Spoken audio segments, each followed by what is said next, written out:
Hi class, I'm going to be explaining a key signature activity that you can do it on an ongoing basis, but it is also related to a specific assignment. I'm going to go kind of fast because you can always replay the video and just to make the video shorter. Okay, so the first thing is you need to go to musictheory.net. Posted with this assignment, I've posted a link that has an exercise that is pre-done by me with the right parameters. But if you somehow lose that or something goes wrong with that link, you need to be able to set it up yourself. So I'm going to show you how to do that also for the future. So you type in musictheory.net, you go to their site, and by the way, I'll mention that they have this great app, and I would highly recommend you get that for your phone if you don't have it already, so you can be practicing when you're traveling, when you're not near a computer. This is not going to go away. This is the basis of all your other music studies, is to learn these basic skills. So you might as well just really dig in deep now and just start practicing all the time, because it's it's vital for all your courses. So the more you can practice, the better. So I highly recommend the app. It does cost a few bucks, but it's worth it. Anyway, for this, we go to the exercises, key signature identification, and then we go to this wheel settings, and you make sure that you've chosen both clefs like that, that you have all the key signatures, all major key signatures, then note names, letters, not anything else for now. Minor mode is off for now. The next question will happen immediately, and the challenge mode is off. I'll explain those more later. Okay, this is the basic setting. So when all those are cool, and that's the way it should be when you open up the link, you're ready to start practicing. Okay, so our focus here is to identify key signatures immediately just from the way they look. So we're reviewing how to do that. So the first thing is this mnemonic, which you need to memorize. B, G, C, F, sharp over the F with the arrow going to the left, flat under the B with the arrow going to the right. This will allow you to memorize the order of sharps and flats. Sharps always go in this direction. If you have 5 sharps, they will be F sharp, C sharp, G sharp, D sharp, and A sharp. If you have 3 sharps, they will be F sharp, C sharp, G sharp. It's always in this order. That's why it's important to memorize that. Flats will always be in this order. Okay, if you have 2 flats, they will be B flat and E flat. If you have 4 flats, they will be B flat, E flat, A flat, and D flat. So you memorize this, you practice writing it. So this is going to be on any test we have from now on, so you might as well just memorize it. So right now you could pause the video for a minute, practice memorizing it, practice writing it a few times, and then start up again. Okay, so now the second activity is remembering how to identify flat keys. So flat keys are very easy. Flat keys are, you just go to the second to last flat, and that is the name of the key. The second to last flat is the name of the key. So think about it. What would be the name? What is this second to last flat? 1, 2, 3. Second to last is, hopefully you got it, and you saw that it is a E, the key of E flat. Let's see if we can pull that up. Yes, there it is. And now there's second to last flat. Now let's see if we're right. You hit the button, and if it's green, you were right.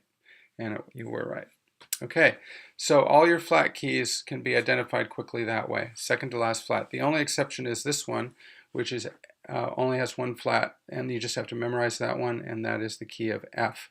One way to remember that is first flat key is F. Now the first flat is not an F flat, the first flat is B flat, because we know from our order that the first flat is always B flat.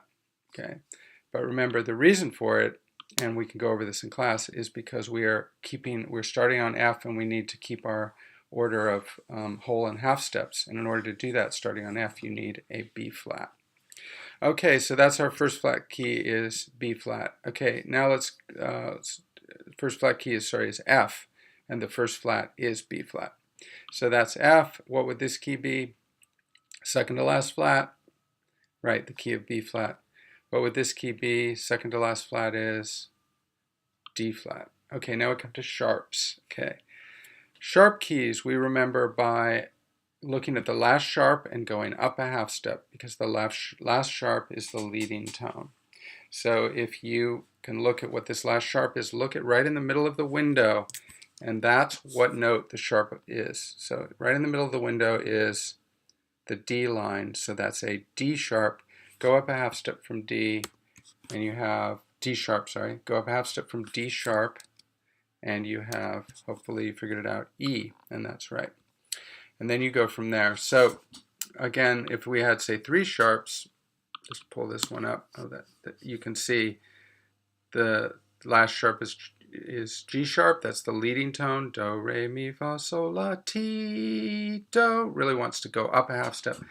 The leading tone is a half step below the target, the root of the key. So there it is, the last sharp is G sharp, go up a half step, this would be the key of A. So practice those, and that's your next activity, is to just practice every day. I recommend 2 10-minute sessions a day, just practicing key signatures, identifying them, major key signatures. Okay, next activity is to take the attached worksheet and fill it out in Finale. Now this worksheet, I put it in Finale because I wanted to teach you how to use the text tool anyway. So what you do is you have to identify these key signatures, and the key signature tool, the text tool is as follows. You go to the window and you choose main tool palette. You make sure that that's chosen, and it looks like this. And the text tool is the one with the letter T. So you click on that. Then you go over to your document. You determine what that key signature is, and it is second to last flat. We just did it. Okay, hopefully you got it, E flat. And what you do is you double click and you drag to create a little window. And then in the window you type E and then small b for flat and hit return. And you've just labeled, something in Finale with the text tool. Okay, and then in B flat, it's the same answer. B flat. In the bass clef, it's the same answer, so you just do it again. So we're practicing key signatures, but we're also just learning how to use the text tool. So then you go over to this one, you figure out what it is, you're in the text tool, you double click, you click and drag, you say last sharp, go up a half step, key of A major, hit return. And sometimes it does that, you just drag it into position and do it again. Click and drag A, click outside the box, drag it, and it will become visible, and there's your answer. So that's how you do that assignment. Okay, that's the end of this key signature related activity, but you need to keep practicing your key signatures constantly anyway. And the next level will be minor key signatures, so look for that video too.